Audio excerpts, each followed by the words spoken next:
Hola, espero que estén muy bien, que se encuentren muy bien. En esta primera parte del video vamos a exponer algunos de los problemas investigados por Feyerabend en su libro titulado Filosofía Natural, particularmente en su tercer capítulo que trata acerca del problema de lo que él titula El universo como agregado en Homero, y que él va a poner en relación con el arte pictórico contemporáneo a Homero. Y para entender esto va a ser de vital importancia comprender el problema de la inconmensurabilidad teórica que distintas imágenes del mundo puedan tener, ¿no? Respecto de sí. Esto lo vamos a explicar, ¿no? Acá vemos, en primer lugar, les presento una imagen, ¿no?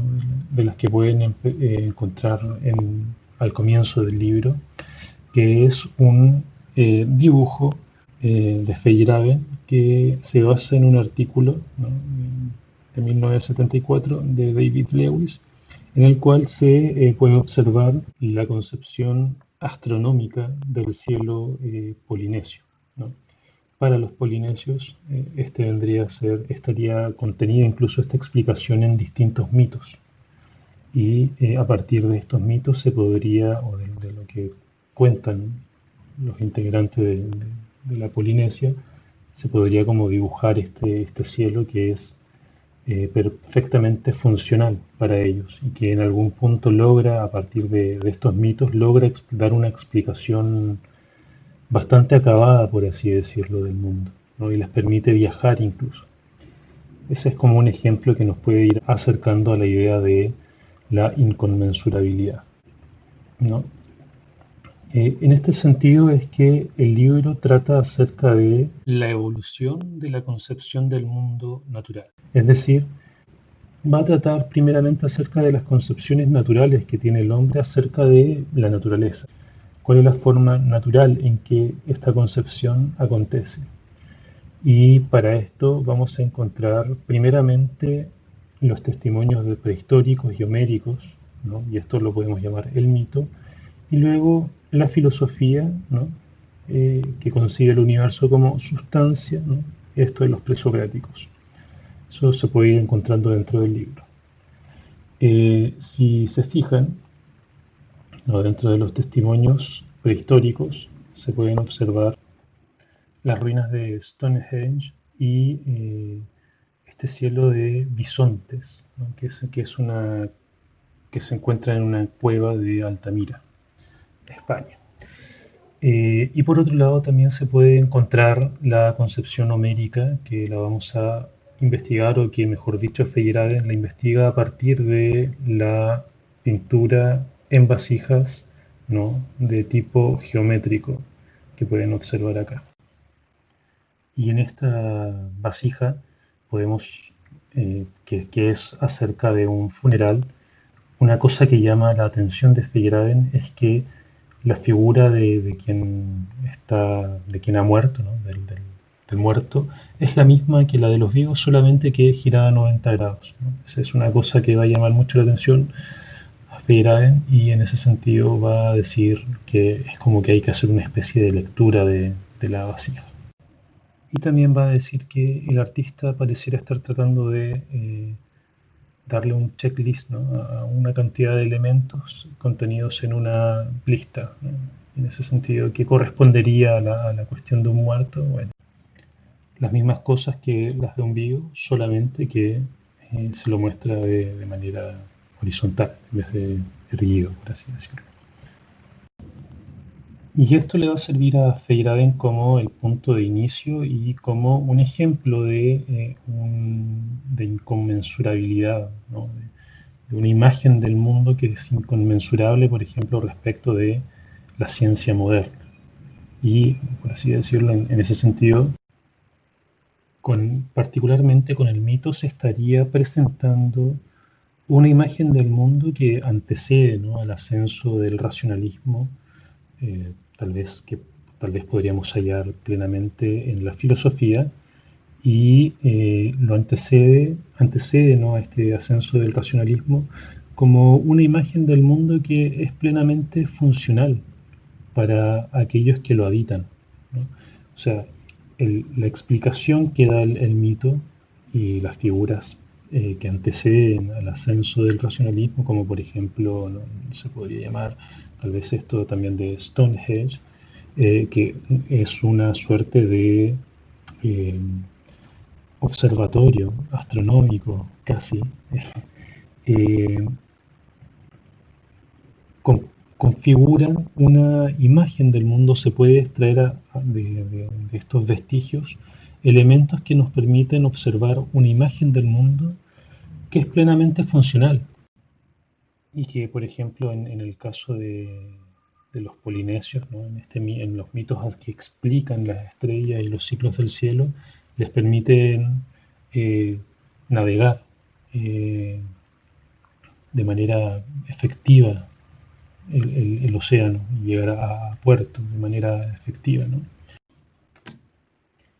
Con esto se puede decir que Feyerabend está criticando la idea de una especie de conservadurismo conceptual que puede ser definido como por aquellas teorías que se pueden declarar como teorías clausuradas, ¿no? Que declaran su horizonte interpretativo, su comprensión, como un horizonte único, ¿no? De explicación y que clausura a la vez toda otra interpretación, ¿no? Piénsese, por ejemplo, lo que sería la física moderna, que en algún punto clausura toda posibilidad explicativa al mito, ¿no? Siendo que en el estudio que hace Feyerabend, incluso en los testimonios prehistóricos, el mito sí logra dar cuenta de la naturaleza y logra dar cuenta de tal manera que, como les decía, ¿no? El navegante polinesio, ayudándose de sus mitos, logra navegar el Pacífico, lo logra navegar con precisión. Entonces, ante este conservadurismo conceptual que se puede constituir como una teoría clausurada, Feyerabend va a proponer, ¿no? Lo que aquí tratamos de marcar como alternativas inconmensurables, ¿no? O sea, estas alternativas eh, inconmensurables hacen referencia a que con ellas se establece una concepción de mundo o una imagen del mundo que, como les decía, es plenamente funcional y que no necesita ir más allá de sí para dar cuenta de los fenómenos de la naturaleza. En algún punto, toda imagen de mundo, ¿no? Contenida en estas alternativas inconmensurables y que recaen en lo que Feyerabend va a nombrar como una doctrina de la inconmensurabilidad, posee una suerte de cosmología. Pero antes de pasar a esta explicación, ¿no? de la doctrina de la inconmensurabilidad, es necesario establecer que con esto Feyerabend está discutiendo la concepción de Popper, que plantea que la superación del mito acontece como un proceso racional, ¿no? De crítica racional, y que puede ser definido como una actitud crítica, ¿no? Entonces, Feyerabend en algún mundo plantea el ejemplo homérico, ¿no? Y que la superación del mito homérico no se dio a través de argumentación o de una crítica argumental, sino a través de la misma historia, ¿no? Habría que decir, ¿no? Como que la idea de Popper puede terminar como constituyendo una cosmología o también una teoría política, pero el mito, como si uno se pusiera a indagar, ¿no? La propia Ilíada, por ejemplo, contiene algo así como una cosmología y una política en algún punto. Hay algo así, si uno se pone a buscar y a leer entre líneas, ¿no? Bueno, en este sentido es que para Feyerabend la superación del mito no se dio a través de una crítica, de una actitud crítica, sino a través de una cuestión histórica. Ahora, pasando o volviendo, ¿no? Tenemos que remarcar que a partir de esta crítica o que esta doctrina de la inconmensurabilidad también es una crítica a las ideas de Popper. Y bueno, ¿cómo podemos entender la idea de la doctrina de la inconmensurabilidad? Lo veníamos tal vez como adelantando cuando decíamos que la doctrina de la inconmensurabilidad se puede comprender como básicamente la idea de que cada mundo social, mundo cultural, ¿no? Encierra dentro de sí una explicación, entre comillas, del mundo que es funcional, ¿no? Y que en algún punto constituye una imagen del mundo en la cual eh, los seres humanos de dicha cultura, ¿no? Por ejemplo, de la Polinesia o de las cuevas de Altamira o de la sociedad homérica, habitan esa imagen de mundo de manera radical y completa. Y no necesitan ir más allá de esa imagen para comprender o para actuar o para vivir o para existir, ¿no? Entonces, la doctrina de la inconmensurabilidad se puede comprender como la imposibilidad o la ausencia de una medida común entre diferentes teorías de mundo. Dos teorías inconmensurables no pueden relacionarse internamente, ¿no? Sino solamente se pueden comparar desde una óptica que no se tome a sí misma por superior. En algún punto, la cosmovisión homérica, por ejemplo, y la presocrática o la de los hombres de la edad de piedra y la contenida en la teoría de la relatividad son inconmensurables por ser órdenes conceptuales y perceptuales completos y funcionales cada uno por sí mismo, ¿no? En algún punto, cada uno de estos órdenes, para quienes los habitan, son completos y funcionales.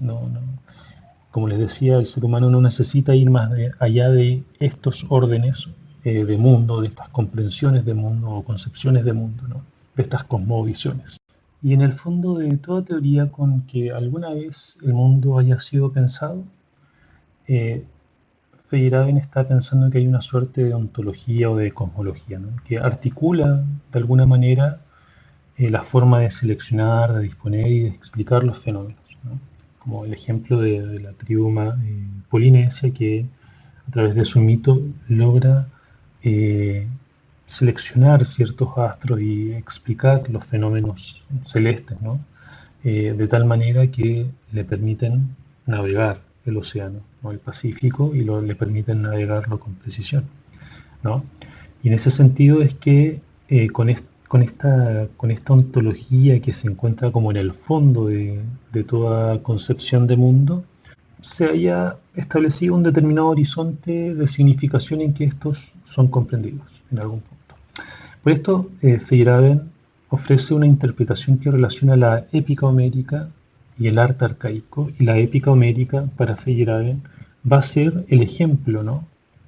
La concepción homérica del mundo como un agregado va a ser el ejemplo que le permite en algún punto saltarse la concepción del mundo como un todo, tal vez científica, moderna, o tal vez incluso propia de la filosofía presocrática, pero propiamente está, como les decía, está tratando de hacer una diferencia respecto de la filosofía, perdón, de la ciencia moderna.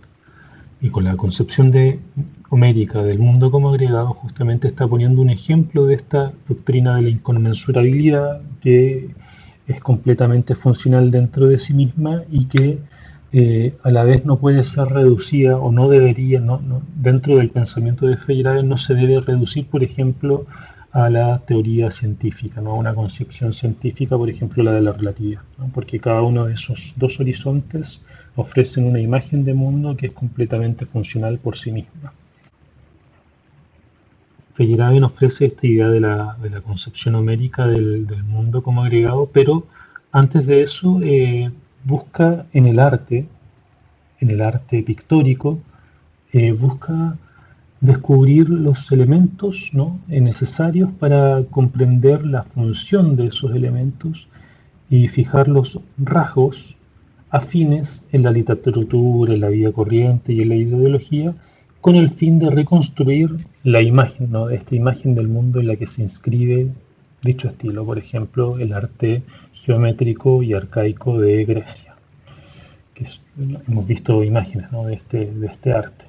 Y en cada uno de estos tipos de arte, por ejemplo, en este naufragio se puede observar que parecieran ser, ¿no? El torso se ve como una especie de figura que el pecho del cuerpo de este naufragio, ¿no? de las personas que están en este naufragio, se ve como escindido de las piernas y las manos parecen ser como también segmentos superpuestos sobre el torso.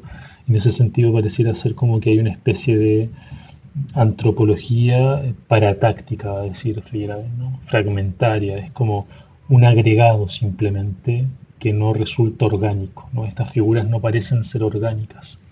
Incluso pareciera haber ojos, pero esos ojos no parecieran continuar el movimiento orgánico del cuerpo, ¿no? No acompañan el movimiento, sino que simplemente parecieran estar ahí como elementos a una lista a los cuales darles el dicto de aprobado, por así decirlo, ¿no? Bueno, eh, y bueno, para buscar, ¿no? Esta imagen del mundo, Feyerabend se va a servir de lo que él llama una observación ontológica, ¿no? Eh, y esta observación ontológica es como una suerte de dispositivo metodológico que le sirve a Feyerabend para investigar y describir, ¿no? El arte pictórico en general. Y para él es importante definirlo como una descripción, ¿no? Como una descripción como una descripción de las propiedades de un mundo que está constituido exactamente como el de la imaginación arcaica, así como las impresiones que un observador recibiría de ese mundo, ¿no? En algún punto este tipo de descripción supone un sujeto que se transporta a un mundo en exacta correspondencia con el estilo pictórico de las imágenes que tenemos, ¿no? Entonces, siendo los rasgos con los que el mundo es representado los mismos con los que dicho mundo es dado al modo de ver, sentir y pensar del artista y personas de la épica. Se desprende entonces que en los atributos observables del arte se contienen consciente e inconscientemente una cosmología, ¿no? Entonces, se podría decir como el ejercicio que plantea Feyerabend es el de transportarnos, ¿no? El de, claro, de transportarnos a un mundo que se haya constituido tal como el que pareciera estar siendo presentado por la representación pictórica o por el arte pictórico. Si seguimos el ejercicio que nos plantea Feyerabend, entonces podremos observar nuevamente este cuadro, ¿no? Mejor dicho, esta vasija, que muestra, expone un naufragio, ¿no?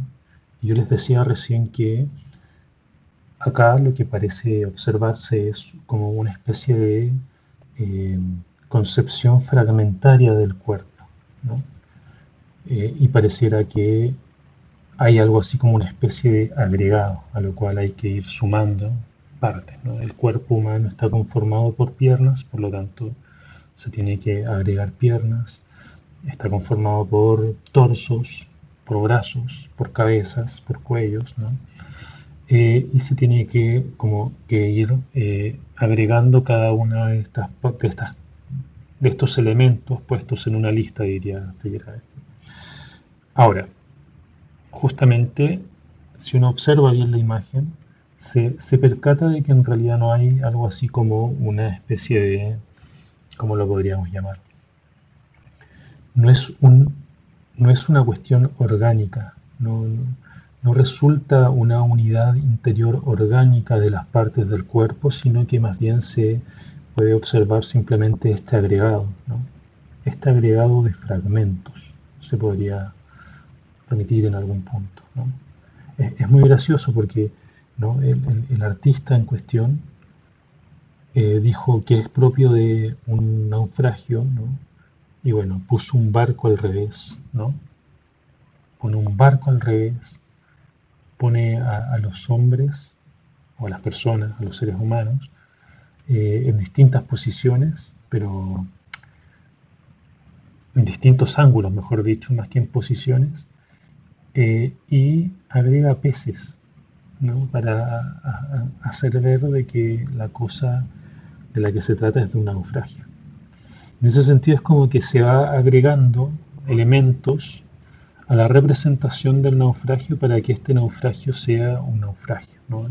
Y en ese sentido pareciera como que hubiese que leer la imagen.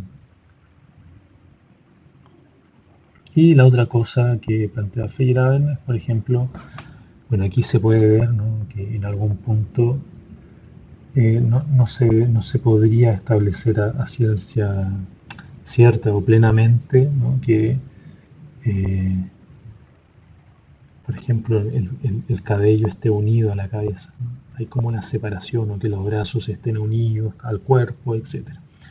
Pero además, la mirada que plasma el artista en la representación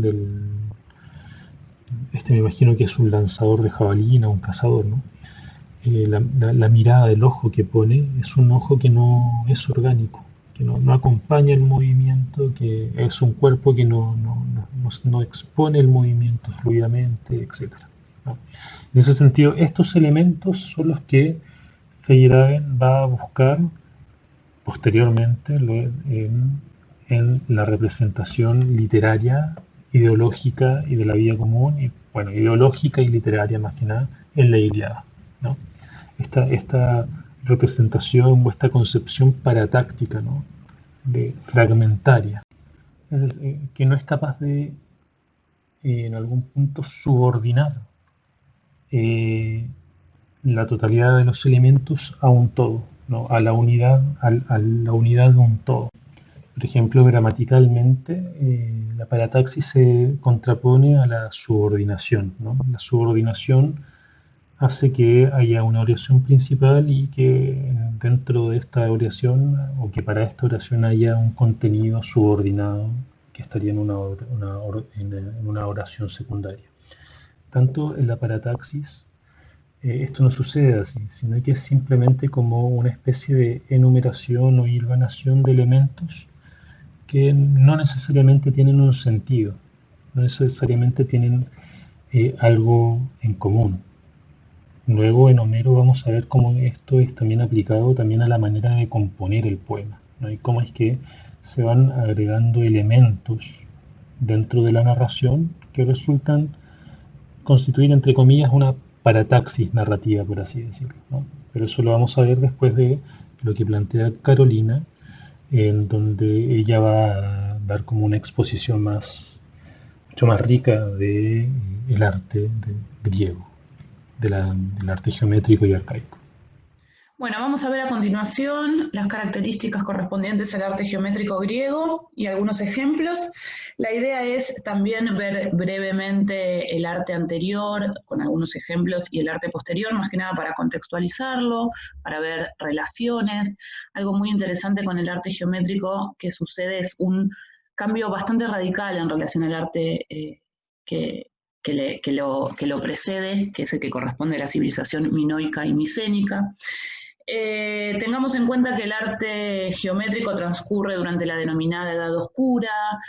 Tradicionalmente se la llamaba así porque no han llegado documentos textuales ni fuentes textuales, entonces por eso se la llama Edad Oscura, pero lo cierto es que hay, si bien no hay prácticamente evidencia textual ni literaria, hay una riqueza en cuanto a evidencia material, cultural y artística, que es lo que vamos a ver ahora.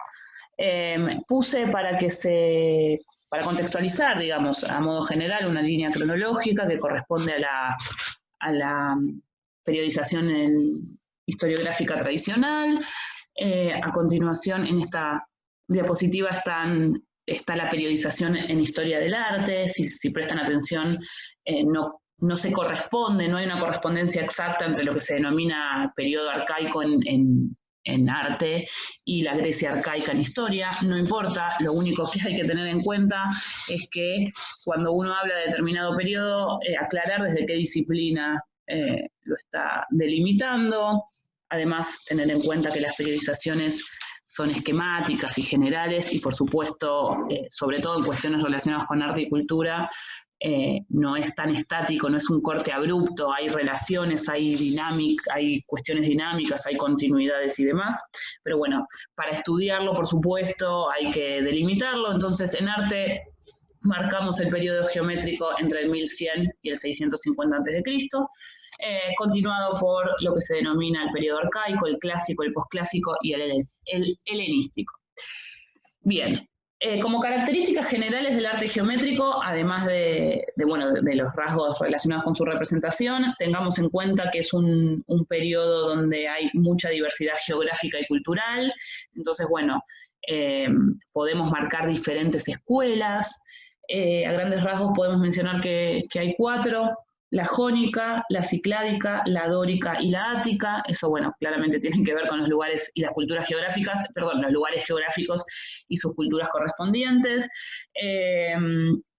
También tengamos en cuenta que la mayoría de la evidencia en materia de arte se encontró en ajuares funerarios, en tumbas. Eso es uno de los motivos por el cual se ha conservado la evidencia, porque estaba enterrada. De todas maneras hay mucha evidencia fragmentaria, rota, pero bueno, por suerte ha llegado bastante gracias a que correspondía a los ajuares funerarios. Respecto a la evidencia que ha llegado hasta nosotros en materia de arte, encontramos cerámica pintada, que son estos objetos, estos artefactos que principalmente se encontraron en los ajuares funerarios. Son vasijas, copas, perfumeros, distintos recipientes que eran usados tanto de manera ritual, como en este caso, como decía, digo, al corresponder a un ajuar funerario se le dio un uso ritual, pero también en muchos casos esos objetos también durante la vida del difunto eran usados de manera cotidiana. Son en muchos casos perfumeros, envases para vino, para aceite, etcétera. En cuanto a la manera de representación, al estilo, como su nombre lo indica, vamos a encontrar un predominio de las formas geométricas en las decoraciones cerámicas, y digamos, vamos a encontrar no solo la forma geométrica en sí misma, que implica un gran nivel de abstracción, sino que una utilización de la figura geométrica para representar animales y humanos. Entonces, se advierte una progresiva figuración. ¿A qué me refiero? Vamos a encontrar en un principio decoraciones únicamente con figuras geométricas, que en la mayoría de los casos acompañan la forma de la vasija, como dice en la diapositiva. Se aprovecha las curvas para dibujar, pero también vamos a encontrar una progresiva figuración que implica una representación de escenas humanas, donde las figuras humanas y las figuras animales están representadas a su vez a partir de figuras geométricas. Ahora lo vamos a ver con mayor claridad en los ejemplos y por ahí se aclare un poco la cuestión.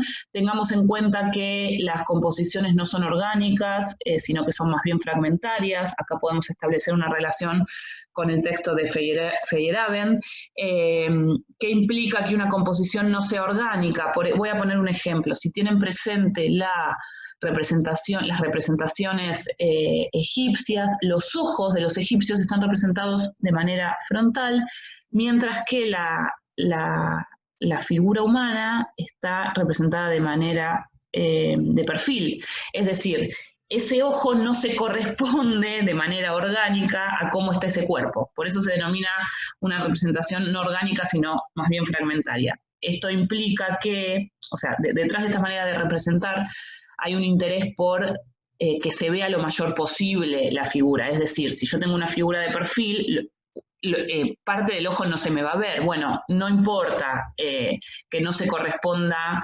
con el cuerpo, lo importante es que el ojo se vea. También encontramos, en relación con todo esto, posiciones típicas, ausencia de rasgos individuales. Vamos a ver que todas las figuras humanas son bastante similares, no encontramos ni siquiera rasgos relacionados a su estado de ánimo o a su humor, digamos, ¿no? Ni siquiera una sonrisa, un llanto. Eso sí se encuentra claramente en el arte posterior. ¿Qué más? Como decía, la evidencia se encontró en cerámicas pintadas y también se encontraron estatuillas de bronce, terracota y marfil. Y estas estatuillas son de un tamaño bastante pequeño. Luego, con el tiempo, las estatuas van ganando en tamaño. Bueno, para ver algunos ejemplos, entonces, primero del arte anterior, los antecedentes, digamos, el arte inmediatamente anterior es el arte minoico y el arte micénico. Puse algunos ejemplos más que nada para marcar el cambio radical o las diferencias que implica el arte geométrico. Acá vemos un fresco del Palacio de Cnosos, donde se observan motivos marinos, las plantas, bueno, este animal, que es un animal que no existe en la realidad, pero bueno, no deja de ser figurativo, digamos. Fíjense que acá no, a simple vista no se observa nada geométrico, digamos, sí, bueno, las guardas por ahí del principio, de acá arriba, pero bueno, que tiene que ver también con la misma pared, pero a simple vista uno ve esta representación y no identifica ninguna figura geométrica clara, como sí lo vamos a identificar en las representaciones del arte geométrico. Puso varios ejemplos que los vemos brevemente, que son preciosos aparte. Tenemos estos delfines con ojos y picos. Acá se puede observar claramente a lo que me refería del ojo. El ojo está, primero que el ojo es de un humano, pero más allá de eso, el ojo está representado de frente. Correspondería a una cabeza que está de frente, no a un delfín que está de perfil. Y bueno, nuevamente, como decía, los motivos marinos, no vemos nada a simple vista que podemos identificar con una figura geométrica, más allá de, bueno, las aletas y demás, pero digo, a simple vista no se nos presenta como una representación realizada a partir de la geometría. En este caso es la representación de una figura humana. Nuevamente vemos curvas, en las representaciones geométricas también están presentes las curvas, pero vamos a ver que las figuras humanas se representan más que nada a partir de triángulo, el torso sobre todo, y acá, bueno, vemos figuras redondeadas. A simple vista nuevamente no podemos identificar que la figura humana esté realizada a partir de figuras geométricas. Fíjense que el ojo nuevamente está de frente, la cara está de perfil, y acá sí se observan rasgos individuales. Vemos que, bueno, que están los ojos abiertos, que está en una posición, digamos, mirándose a un costado, no está llorando, no se está riendo, le vemos los rasgos. Esto no va a suceder en el arte geométrico. Por eso se habla de un cambio radical en la manera de representación. Pasando puntualmente a lo que nos ocupa, el arte geométrico, fíjense, acá tenemos un ejemplo puramente realizado con figuras geométricas, no hay figuración en este caso. Fíjense cómo tenemos una combinación de guardas con líneas rectas y guardas con líneas onduladas. A simple vista, si uno compara esta imagen con las imágenes anteriores, acá sí podemos identificar una representación hecha puramente a partir de la geometría, de figuras geométricas, no así en las representaciones anteriores. Acá tenemos otra donde se ve estos círculos uno adentro del otro, que conviven con estas guardas, ¿no? No vemos ninguna figuración al momento. Nuevamente, este es un detalle de este que está acá. Fíjense cómo se advierte lo que se conoce tradicionalmente en arte como horror vacui, es decir, horror al vacío. No se deja prácticamente ninguna superficie sin pintar, sin llenar. Literalmente es el horror al vacío, el horror a los espacios vacíos. Eso se va a advertir bastante a lo largo del arte griego. Por más que acá ustedes me pueden decir, bueno, no hay nada, bueno, pero está pintado, no se deja al descubierto nada. Y fíjense cómo también en el pico, ahora vamos a ver un detalle acá, donde la pintura y la decoración cubre toda la vasija, por más que sea pintada nada más, que no esté dibujada, se cubre todo. El pico, las manijas, ¿no? Acá tenemos otra, donde también se ve que no hay, prácticamente no, digamos, no hay ningún espacio sin cubrir. Tampoco en el cuerpo de los caballos. Fíjense que los caballos no solo están pintados, sino que también están dibujados. Acá esto tiene que ver con el contexto en el que se encontraron los artefactos que les comentaba anteriormente, los ajuares funerarios. Acá hay, bueno, una simulación de cómo se encontraron. Gracias a esto, como decía, se han conservado muchos más o digamos, los que se han conservado generalmente estaban enterrados, digamos.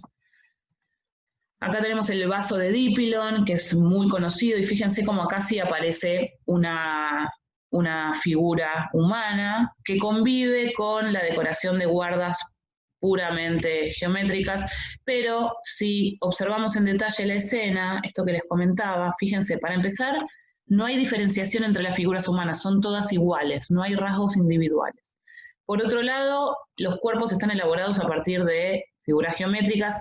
Claramente el torso se realiza a partir de un triángulo. Fíjense cómo no hay, además, proporción entre las figuras, entre los miembros de las figuras también, digo, entre los brazos y las piernas no hay una proporción. En el arte geométrico no se trabaja con la proporción, como decía, tampoco con la profundidad, son figuras planas. Esto también tiene que ver con la representación no orgánica. Se representa todo en un único plano. Distinto es en el arte posterior, donde se intenta reproducir la realidad en 3 dimensiones a partir de la representación en 2 dimensiones, en la pintura. En un cuadro uno ve una representación plana que intenta construir una representación en 3 dimensiones. Bueno, acá no, es un único plano. Esto también se ve en las proporciones, como decía mismo, de los propios miembros del cuerpo entre sí, dentro del propio cuerpo y entre los miembros entre sí. Ahora lo vamos a ver acá en el caso de la relación con los caballos, por ejemplo. Fíjense cómo los caballos son... no guardan proporción, ahora después vamos a ver un detalle donde se advierte con mayor claridad, pero digo, las patas de los caballos no guardan ninguna relación con el lomo, no guardan ninguna, esto que está acá al lado, que estoy marcando con el cursor, son personas, ahora las vamos a ver en detalle, esperen que ahí está, este es el detalle. Fíjense cómo no hay relación de proporción entre el caballo y las personas, ¿no?, que están acá. Y mismo entre estas personas que están acá y esta persona que está acá arriba del carro, ¿no? Volviendo a estos ejemplos que aún no vimos, es este. Nuevamente, fíjense la falta de proporción entre los caballos y los humanos que están al lado. Acá hay otra escena arriba. En ese sentido es plano, no hay, como decía, una proporción ni una profundidad. Esta escena que está acá arriba es una escena que está acá arriba, no es que está arriba literalmente de la escena de estos hombres que están acá abajo. Y fíjense cómo siguen apareciendo, además de escenas figurativas, estas figuras geométricas como los círculos, las guardas, etc. Fíjense también en relación a la no organicidad de la representación, los carros, por ejemplo, digamos, los carros tranquilamente uno puede decir, bueno, son 2 círculos, un cuadrado y algo arriba. El ojo lo une como carro, pero en la escena no están orgánicamente unidos. Y bueno, nuevamente lo que decía, la predominancia de la elaboración de estas figuras a partir de las figuras geométricas. Como decía, el carro son 2 círculos, un rectángulo, y bueno, y arriba son 2 medios círculos unidos. Estas personas de acá son triángulos con líneas rectas, ¿no? Fíjense los brazos, esto que se ve acá, no guarda relación, nuevamente, como decía, con la proporción de las piernas. La cabeza no guarda proporción con el resto del cuerpo. Bueno, esto es el detalle de la escena. Esto es interesante también para ver cómo trabajan a partir de la tipificación y de la simplificación. El muerto, digamos, el que está ubicado sobre el lecho para ser preparado para el entierro, está en la misma posición que están los acompañantes, los hombres parados. No hay una relación, digo, esta misma figura que está acostada, si yo la doy vuelta estaría parada. Entonces, no hay nada en esta figura que a mí me la individualice en cuanto a su situación. Y de hecho acá nuevamente encontramos esto mismo que sucedía con los ojos, no está representado de manera tal como si estuviera acostado, está representado frontal. Acá hay una juxtaposición de planos.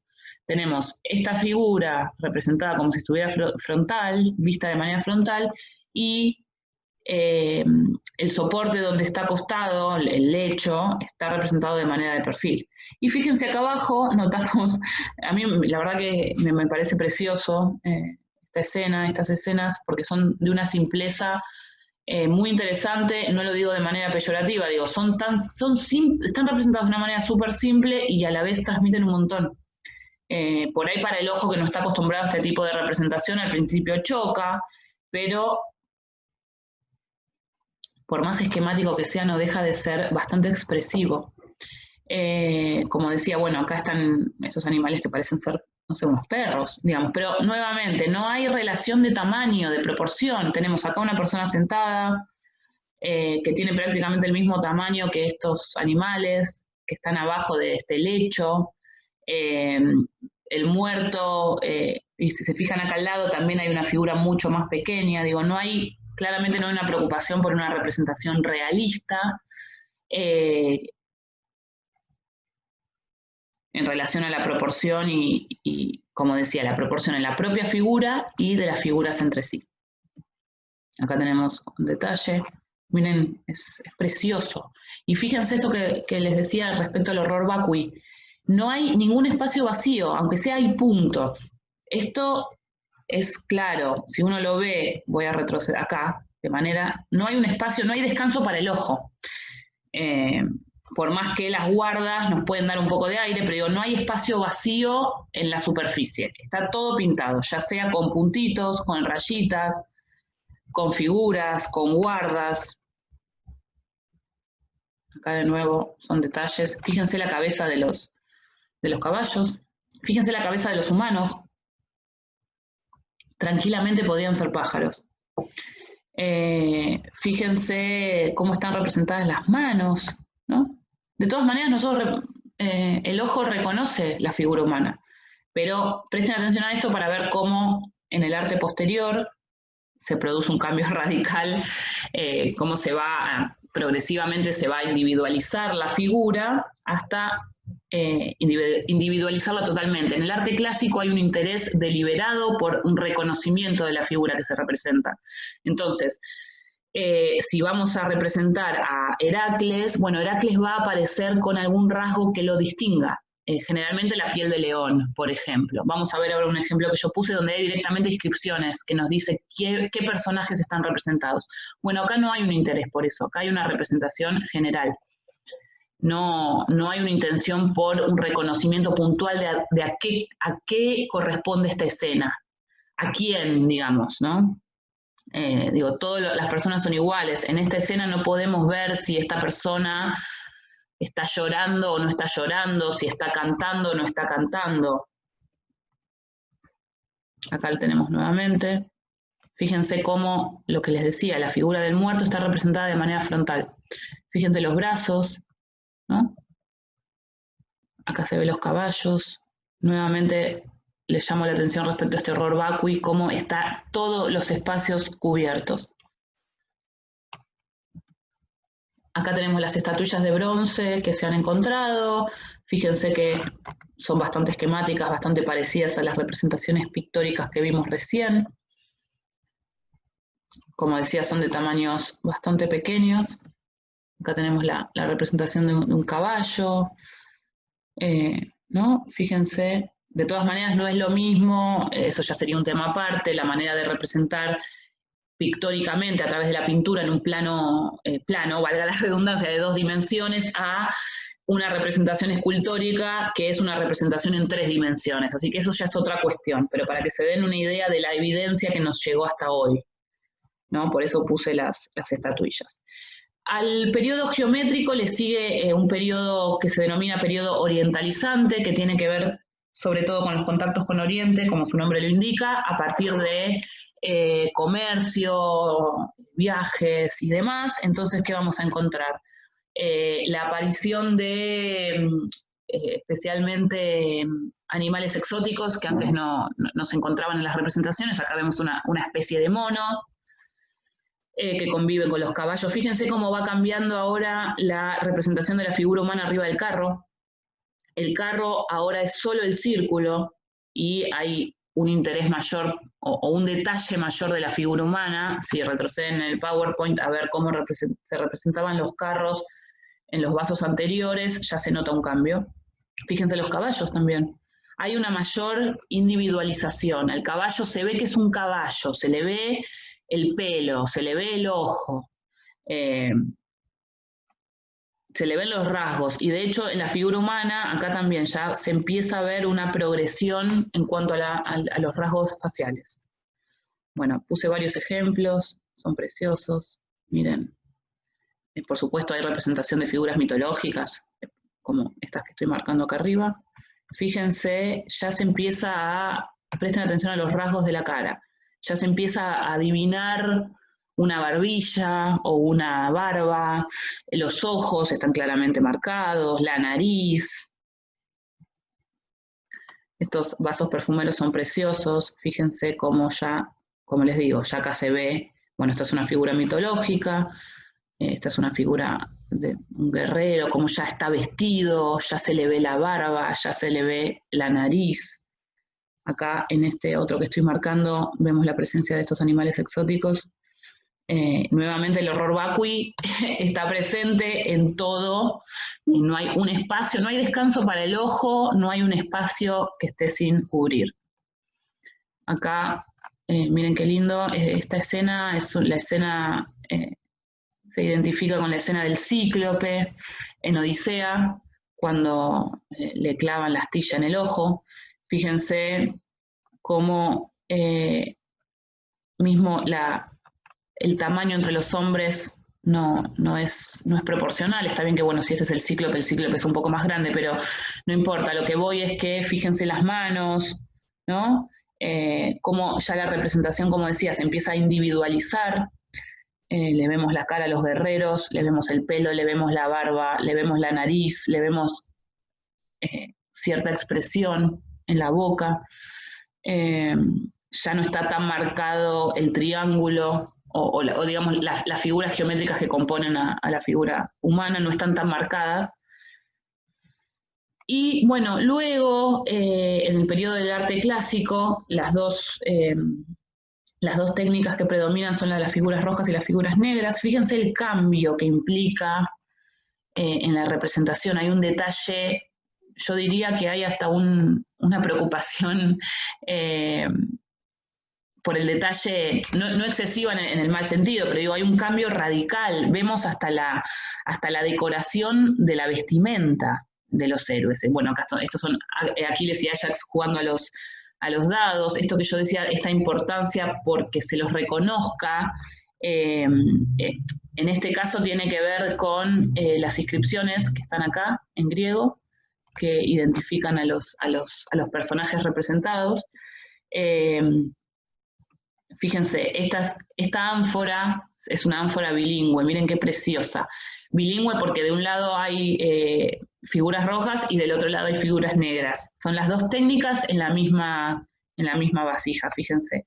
La técnica de las figuras rojas, como el material de la vasija generalmente era rojo, lo que se hacía para hacer figuras rojas se pintaba de negro y se iba raspando, acá lo que estoy mostrando, se iba raspando el contorno de la figura, y digamos, el rojo de las figuras rojas es el material de la vasija.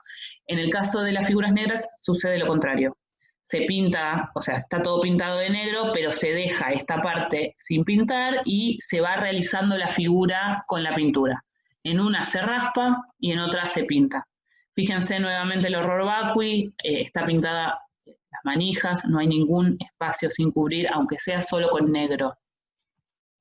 Fíjense, como decía, la diferencia en la representación de la figura humana, el detalle en la posición. Si volvemos para atrás, podemos ver que los ojos de todas maneras siguen siendo representados de manera frontal. Eso es algo que va a tardar en cambiar. Pero de todas maneras la representación es mucho más orgánica, ¿no? La posición del cuerpo. Y fíjense también en cuanto, acá que lo vemos de manera más grande, en cuanto a la proporción de las figuras están jugando, están sentadas, y están sentadas sobre objetos más pequeños que ellas. Los escudos, los cascos guardan relación de proporción con el cuerpo. Acá tenemos para que veamos la diferencia de la representación de un animal, del caballo. Bueno, acá ustedes me pueden decir, ¿pero qué pasa? Acá hay una persona que es más chiquita que el caballo. Bueno, a ver, la representación, como yo decía, va tomando, va mutando, pero no significa que es un corte radical con lo anterior, y también, de todas maneras, los griegos no trabajan con el realismo como lo entendemos hoy en día, o como se entiende en historia del arte, cuando surge el realismo, mucho tiempo después, donde sí ahí hay una preocupación porque lo que se vea sea una continuación del mundo real donde está el espectador. Acá digamos, se sigue trabajando con planos diferentes, pero se nota ya una preocupación, por lo menos por la proporción en relación al animal y los cuerpos, ¿no?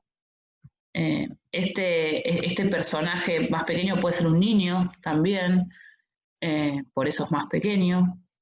Fíjense el detalle en las vestimentas. Hago hincapié en esto porque en el periodo geométrico no sabíamos si las figuras humanas estaban vestidas o no. Bueno, acá claramente están vestidas y con una vestimenta rica en decoración. Fíjense cómo se nota en este caso los pliegues, ¿no? de las telas. Es un detalle. Bueno, acá está el Heracles, esto que les comentaba. Uno a simple vista, sí, digamos, en una escena uno puede reconocer al personaje en cuestión por las características de la escena. En este caso, esto es una escena de los trabajos de Heracles, que está, digamos, entrando al inframundo con el Cerbero y demás, pero más allá de esta escena donde que la podemos identificar con la tradición mítica, la figura humana tiene un rasgo que me permite identificarla, que es la piel de león. Más allá de que la expresión de la cara está bien definida, tiene elementos que me permite identificar. Por eso son figuras que están individualizadas. Fíjense los detalles de las manos. Nuevamente el ojo sigue siendo representado de manera frontal, pero la representación se va tornando cada vez más orgánica. Fíjense en este caso, esta vasija es preciosa. Se supone que es de un coro cómico, que no se ha encontrado una comedia con ese tipo de coro, pero bueno, como no hay ningún mito relacionado con jinetes de delfines, bueno, se supone que correspondía a alguna comedia. Pero fíjense, de todas maneras, más allá de que es una imagen irreal, quiero decir, la proporción de los jinetes en relación al delfín y en relación a los escudos que cargan, es totalmente diferente a lo que veníamos viendo en el arte geométrico. Muy bien, bueno, espero que haya sido clara, que les haya interesado. Les dejo el PowerPoint.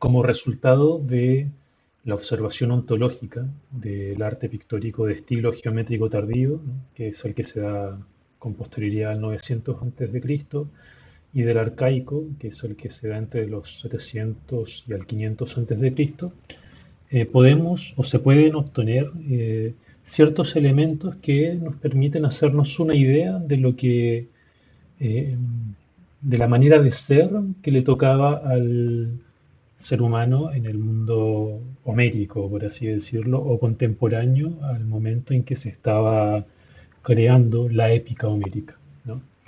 Porque, bueno, como se podrá saber, o como tal vez ustedes saben, la épica homérica es a la vez una recopilación de distintos cantos, ¿no? De distintas creaciones, y de hecho existe dentro de los estudios acerca de la cuestión homérica, ¿no? De lo que se llama el estudio acerca de Homero.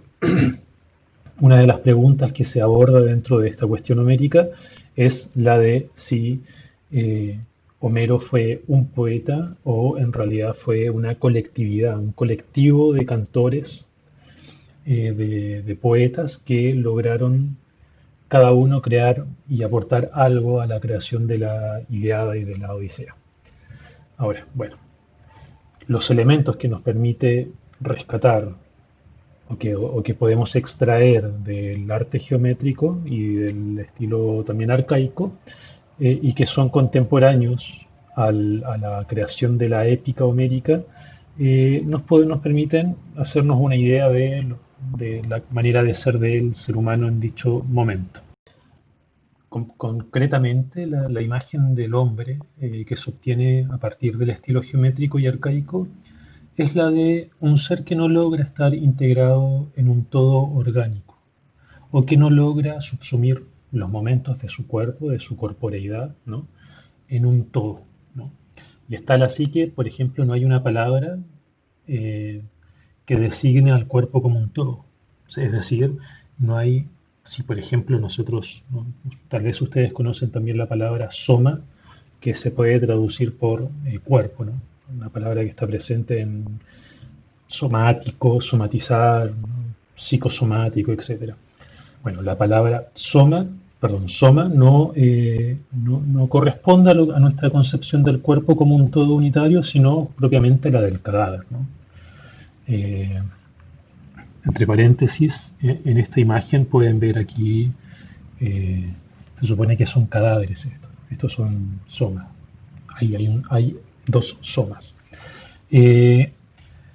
Bueno, y como les decía, ¿no?, estos rasgos formales pueden ser enumerados como elementos de una lista unidos solo exteriormente, ¿no?, como si se trataran de brazos, de piernas, ojos, de la mirada, y que estos elementos estuvieran como hilados, ¿no?, cosidos, ¿no?, como si fuera un muñeco cosido el cuerpo, por así decirlo. Pero el contenido de estos mismos elementos mejor dicho, estos elementos no poseen un vínculo necesario con otros elementos, ¿no? Y esta es la razón por la que para Feyerabend las imágenes arcaicas constituyen agregados paratácticos y no sistemas hipotácticos, ¿no? Entonces, él va a buscar estos elementos y ahora fuera va a salir de la propia investigación de lo que sería el arte pictórico, ¿no?, y del estilo geométrico y arcaico, para buscar estos elementos en, ¿no?, lo que podría ser la ideología o el mundo literario, o tal vez la vida común también, ¿no? Pero él se va a detener puntualmente en la Ilíada, ¿no?, en la creación literaria, poética del pueblo griego, y va a encontrar cinco rasgos o ejemplos que dan cuenta de esta como insuficiencia, ¿no?, vista modernamente, que en realidad no es una insuficiencia, pero de esta ausencia que tendría la concepción homérica respecto del cuerpo y de su unidad, y que, bueno, en realidad él la está rastreando aquí primeramente en el arte pictórico y luego la ve en la Ilíada puntualmente, y también se lo puede rastrear en la Odisea. Entonces, estos cinco rasgos que él encuentra en la creación poética del pueblo griego y que en algún punto reafirman esta concepción paratáctica de la imagen del hombre, y que redundaría esto en una concepción, ¿no?, fragmentaria no solo del hombre, sino también del universo, ¿no? Los cinco elementos que él ve en la poética serían la ausencia de una unidad ideológica, la ausencia de un concepto universal del saber, la ausencia de una esencia única de las cosas, la composición literaria del poema, por otro lado, como un agregado, y la antropología del cuerpo y el alma como un agregado, ¿no? Estos van a ser los elementos que va a servirle a Feyerabend para dar cuenta de la concepción paratáctica o fragmentaria de la imagen del mundo que estaría obrando y que estaría siendo habitada, por así decirlo, por los seres humanos del 800, 900 antes de Cristo, que sería el momento en que se crea supuestamente el epos homérico, ¿no? Nosotros nos vamos a detener puntualmente en dos de estas características o ejemplos de la concepción paratáctica de la imagen del mundo, ¿no?, que va a ser la composición literaria del poema, por un lado, y por otro lado, la antropología o la ausencia de la unidad, por así decirlo, de la unidad que subsuma en un todo a la antropología del cuerpo y del alma, ¿no? En Homero. Entonces vamos a ir revisando cómo se da esto, ¿no? Entonces nosotros vamos a, como les decía, vamos a revisar esto y esto, ¿no? La cuestión de la antropología y cómo es que, por un lado, el cuerpo no logra subsumir su totalidad en una unidad, ¿no? Y cómo es que el alma, siendo para Homero una, si es que hubiese un alma, entre comillas, una conciencia, una mente o un espíritu, ¿no? Esta alma o espíritu no logra tampoco subsumirse dentro de una unidad. Hay que hacer, antes de seguir, el reparo de que en Homero, ¿no? Alma y cuerpo no son dos cosas distintas, ¿no? No hay algo así como una especie de cartesianismo que separaría el cuerpo del alma, ¿no? Sino que el alma es una entidad propiamente física, propiamente corporal. Por eso se puede hablar de una especie de mente, alma o conciencia de carácter psicofísico, ¿no? Como que es corpórea, es un alma corpórea, ¿no? Bueno, primeramente veamos la cuestión de la composición, como les venía diciendo, de la composición literaria del poema, ¿no? Primeramente, lo podemos esto dividir en dos apartados, ¿no? Primeramente, la cuestión de los epítetos y, por otro lado, la forma en cómo se relacionan los contenidos narrativos dentro de la misma, del mismo relato épico heroico, ¿no? Vamos primero por lo que serían los epítetos, ¿no? Hay quienes afirman que en Homero la métrica, ¿no? La métrica está por encima del contenido, ¿no? Y tal como en el estilo geométrico, pareciera ser que en la épica homérica los contenidos se hilaran, por así decirlo, se hilvanaran, ¿no? Se cosieran para ponerlos juntos, ¿no? Y bueno, un ejemplo de la métrica lo podríamos encontrar en el siguiente verso, que es un hexámetro dactílico que está constituido por 6 pies, ¿no? Y cada uno de esos 6 pies puede tener una sílaba larga y dos breves, o dos largas. Y la última sílaba tiene que terminar con una larga y una breve, o dos largas, por así decirlo, ¿no? Entonces, por ejemplo, este verso, si se leyera siguiendo la métrica, sería algo así como Tondar, Hypodra, Hidon, Prosefepodas, Ocius, Agileus, ¿sí? Y bueno, entonces el poeta o los aedos, supuestamente, lo que hacían era tratar de hacer coincidir el contenido o, claro, el contenido de su verso con con el ritmo del metro, por así decirlo. Entonces tenía que forzar muchas veces se puede observar que el poeta fuerza las palabras para caber dentro de este metro dactílico, ¿no? Del hexámetro dactílico, ¿no? Y por esto es que muchas veces se utiliza como final de verso ciertas fórmulas que son las de los epítetos, ¿no? Y una de esas fórmulas es una que ya leímos recién, pero que aquí está, ¿no? Que sería acá, ¿no? Podas ocius agileus, ¿no? Y esto significa Aquiles, el de pies veloces. Este final de verso, ¿no?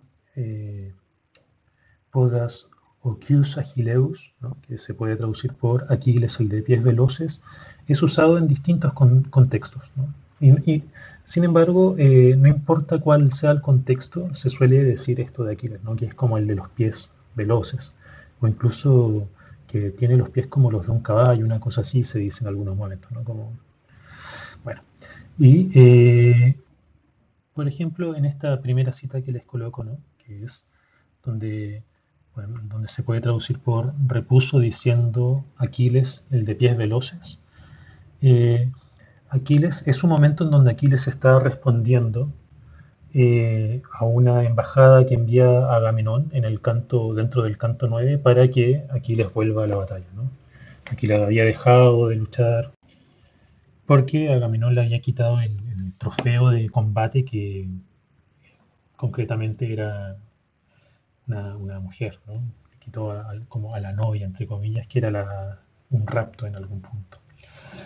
Eh, Ahora, bueno, y esto lo dice mientras está hablando con la embajada que envía Agamenón, ¿no?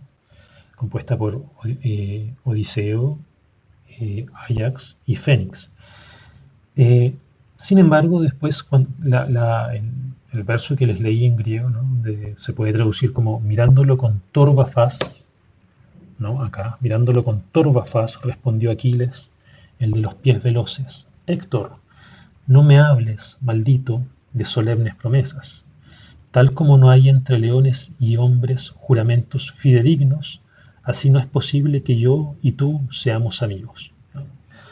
Eh, este momento es el momento en donde, en el canto 22, en donde Aquiles ya está en batalla, propiamente tal. Por fin, después de una larga pausa, de un largo retiro de Aquiles del campo de batalla, este vuelve al campo de batalla, a la guerra, ¿no?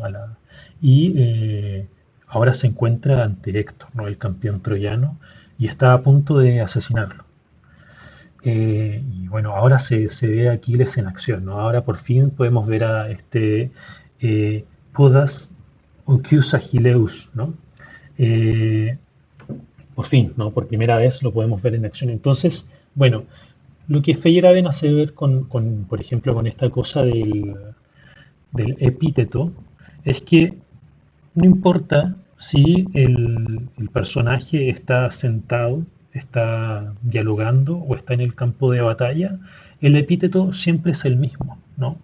Y en algún punto el epíteto es por lo general el fin del verso y por lo tanto como que ayuda como a completar la métrica para el poeta, ¿no? Es como que le ayuda al poeta a sacar adelante el canto, porque muchas veces esto era como una cuestión improvisada. El poeta, no, el cantor, el aedo, en realidad no tenía el texto escrito ante sí, sino que lo iba improvisando, ¿no? Como que se sabía el relato general y lo iba improvisando. Incluso lo iba improvisando dependiendo de cómo el auditorio se comportara, ¿no? Entonces, justamente estas frases, estos epítetos como parte final del verso le servían para acomodarse al ritmo del poema y del estilo, ¿no? Bueno,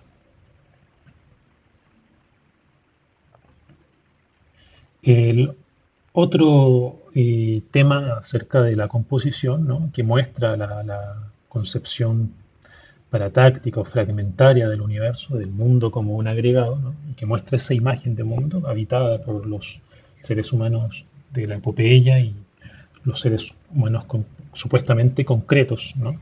Debido a que lo que se está observando es una observación ontológica y por lo tanto se supone que lo contenido en la épica, en la poesía y esto ya observado en el arte pictórico, tendría que tener la característica de ser algo que para aquellos que habitaban tal mundo les hacía completo sentido, ¿no? Y como les decía, ¿no? Es la imagen de un mundo que les es completamente funcional, por así decirlo, que les es completamente real para estos personajes, ¿no?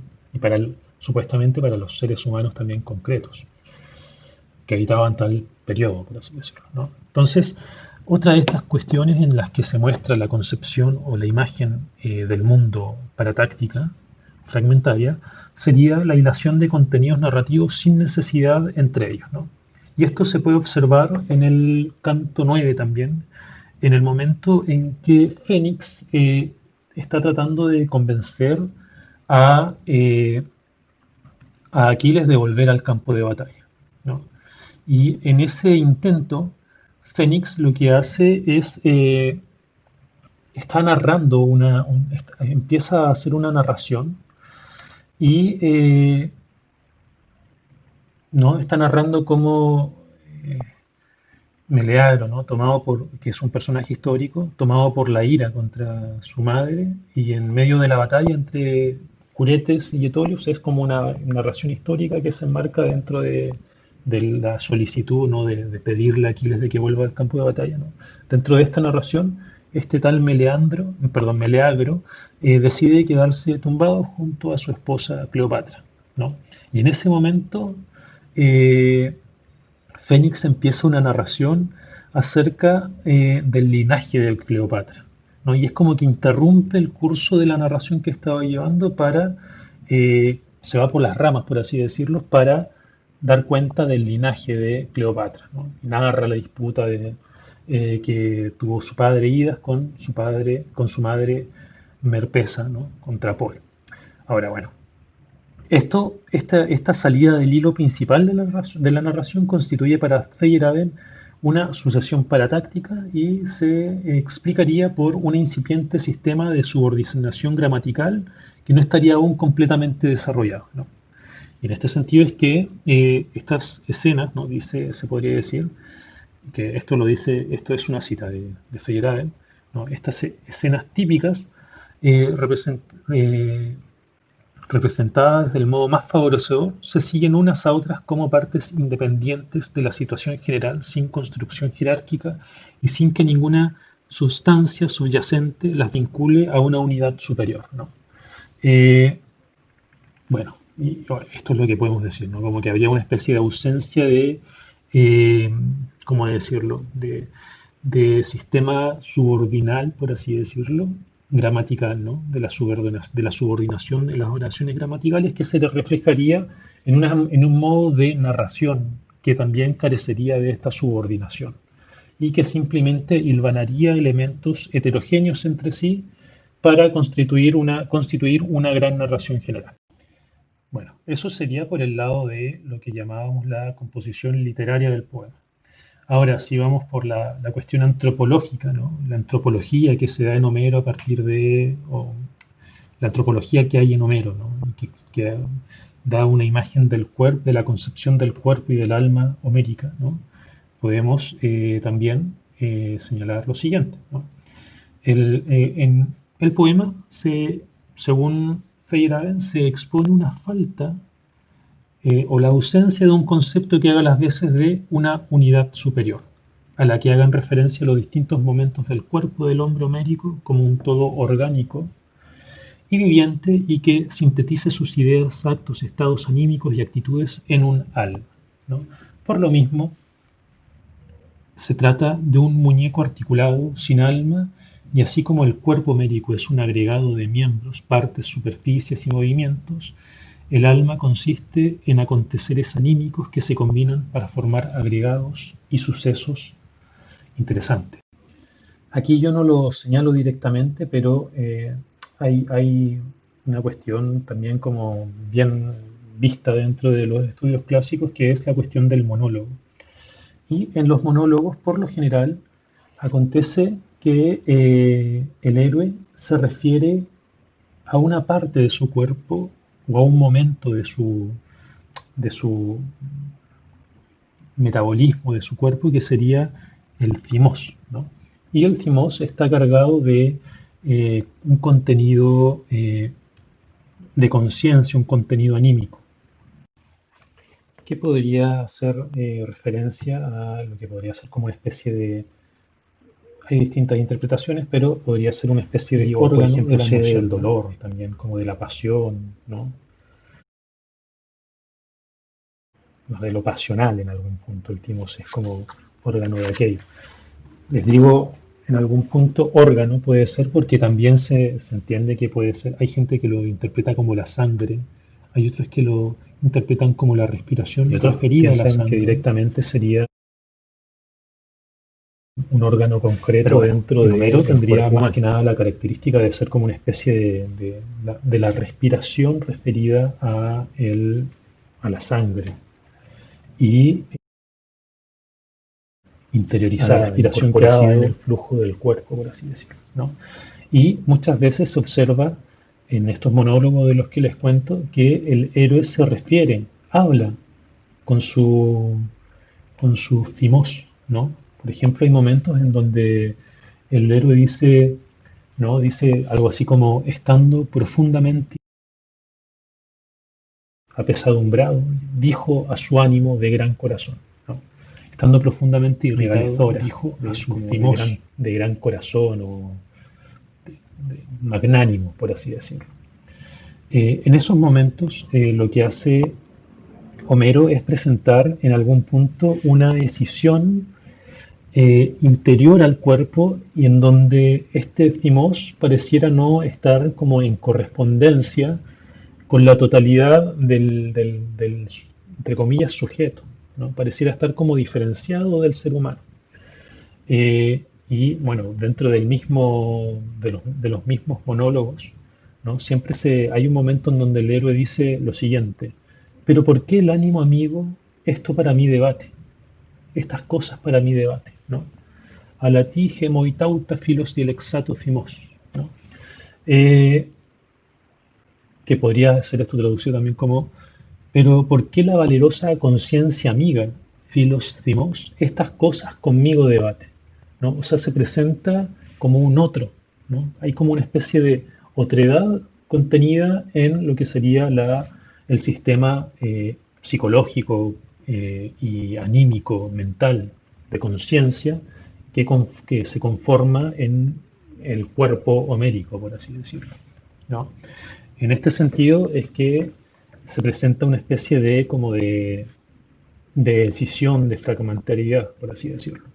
Y esto se acentúa más por lo siguiente, porque otro órgano de la conciencia o otro momento de la conciencia homérica, por ejemplo, el nous, el nous también se puede decir, pero por lo general Homero lo llama nous, que vendría a ser como una especie de mirada perceptiva de la realidad, no logra estar unificado con este thimos, ¿no? Que vendría a ser un momento de la conciencia homérica más pasional, ¿no? Entonces habría como un nos, que sería entre comillas racional, y un thimos, que también tendría un carácter más pasional. Estos dos momentos, por así decirlo, de la conciencia homérica se muestran como dos cosas distintas y no se muestran como reducidos a una unidad, ¿no? Académicos posteriores, como por ejemplo Christopher Gill, van a decir que en realidad lo que hay dentro, la unidad, si es que lo hubiese dentro del cuerpo homérico, la unidad de la conciencia dentro del cuerpo homérico estaría dada por una especie de diálogo entre estos momentos de la conciencia, entre estas partes de la conciencia, ¿no? Por lo tanto, formarían una especie de sociedad, ¿no? Que podría estar más o menos unificada en la medida en que esta conciencia lograra llevar a cabo un diálogo más profundo entre los momentos que la conforman. Y bueno, sería esto por ahora, pero quiero también agregar una última cosa, que sería la de plantear que la lectura que sigue Feyerabend respecto de la fragmentariedad de los sucesos anímicos y de la parataxis que podríamos observar en estos sucesos anímicos, está extraída de un libro que se llama El descubrimiento del espíritu, ¿no? Estudios sobre la génesis del pensamiento europeo de los griegos, que es de Bruno Snell, ¿no?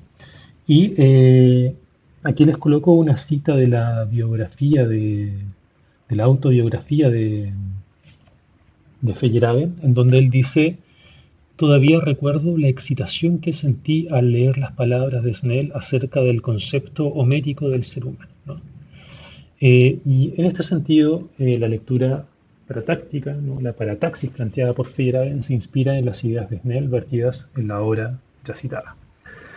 Si quisiéramos resumir un poco lo que nos dice Snell acerca de la concepción del concepto homérico del ser humano, ¿no? del hombre, del ser humano, él diría algo así como que en el fondo, siguiendo una especie de historia como espiritual que se podría determinar como una especie de Geistige Geschichte, ¿no? Como una historia del espíritu, en el fondo, que tendría como la conciencia moderna como objetivo, ¿no? Como telos, como meta. Esto se lo ha criticado mucho, pero bueno, dentro de esta concepción de la historia, del espíritu, Homero sería como un primer paso en donde habría algo así como un sí mismo, una conciencia, pero de modo tan como desarticulada que no, en realidad no lograría establecerse como tal, ¿no? Sería como un aparecer que no logra expresar la totalidad de la vida, entre comillas, mental, ¿no? Justamente por esta fragmentariedad o parataxis en términos de Feyerabend. Y esta fragmentariedad, Snell la va a extraer, la va a deducir, por así decirlo, de la fragmentariedad de la mirada y de la fragmentariedad del cuerpo, ¿no? El hombre homérico o el ser humano homérico no poseía una actividad, por así decirlo, que reuniera como en una universalidad todos los modos del ver. O sea, no logra reducir la pluralidad de los modos del ver a una sola actividad, ¿no? Sino que constantemente los disocia. En este sentido, él nombra una multiplicidad de verbos como Jorán, Idein, Leusein, ¿no? Athrein, Theasthai, Skeptasthai, Oseasthai, etc., ¿no? Y hace ver que cada uno de estos verbos es como una modalidad de ver, ¿no? Si leen el texto, lo pueden encontrar, ¿no? Por ejemplo, la serpiente sería dracón, en tanto sería como la que tiene, la que ve, ¿no? Lo que se percibe de ella es como es la que mira, ¿no? Es la que mira, y en tanto que es la que mira, se la conoce así como dracón, ¿no? Eh, es una palabra que proviene del verbo derkestai, ¿no? Que es también como una especie de ver, pero un ver que es con un tipo determinado de mirada, ¿no?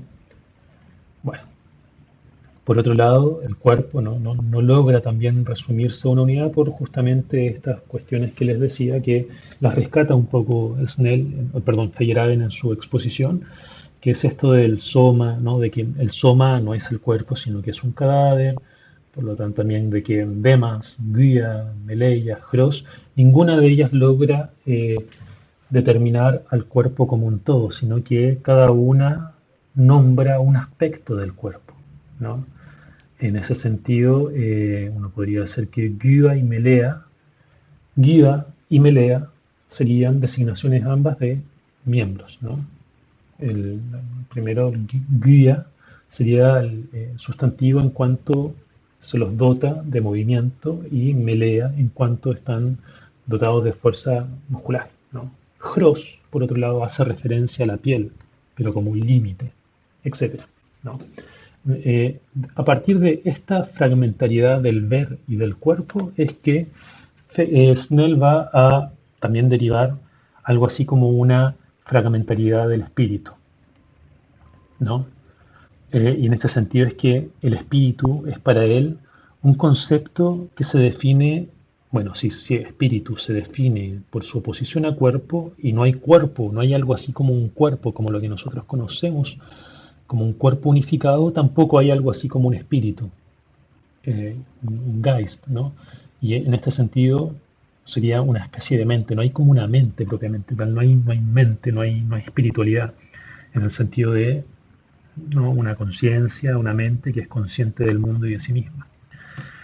Pero esto no significa para el que los griegos de Homero no pensaran, no percibieran, no vieran y que no fueran corporales, decirlo.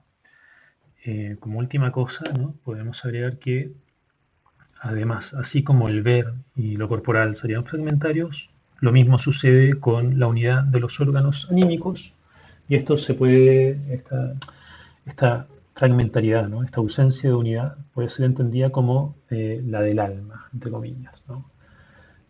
Como decíamos, con esto se dice algo impropio, pues en Homero no habría algo así como un alma, como un Geist, como un espíritu, que es la palabra alemana, ¿no? Geist es la palabra alemana para designar espíritu. Y, por ejemplo, hay un libro, ¿no? La fenomenología del espíritu, algunos la traducen como la fenomenología de la mente.